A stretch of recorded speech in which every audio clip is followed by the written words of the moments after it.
the NBA 2K League is definitely at the forefront of a lot of change as well. We saw Chiquita Evans join the league. Yeah. How important is that? Like, how much weight or how much importance does the NBA 2K League give to cultivate those kind of things so that more women are inspired to play and more people, there's more diversity in gaming? So admittedly, it was a blind spot for us. I mean, so we went into the draft in season 1. All we had were gamer tags. So we didn't have gender as to know who was in the final 102 before the draft. So we got to the final 102, and we actually final 250 before we cut it down to 102, and we only had one woman in that whole group, and that surprised us.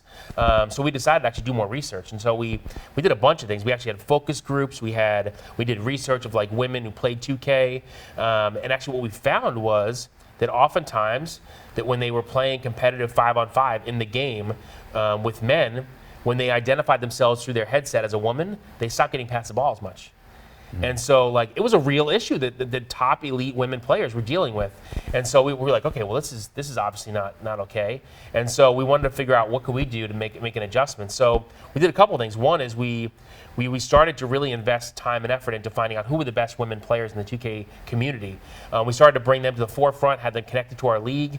We encouraged them to stick with the tryout because Chiquita, season 1, quit the tryout. She was getting so frustrated with the gameplay, she quit the tryout. So we kind of, in season 2, we're like, listen, you got to stick with it. You're good enough to play in this league. And so she did, and she had good enough stats to make the league in the draft pool. And Warriors Gaming Squad drafted her. Then the last thing we did was, just about 2 months ago, we took the best 15 known women players of 2K in the world, and we actually held a development camp, kind of getting them ready for the tryout for this season.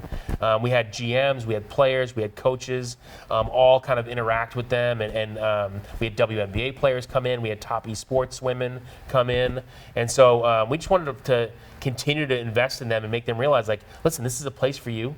We think the 2K League should have men and women playing at the elite level, and so we're hoping that all these investments are going to result in more women in the league.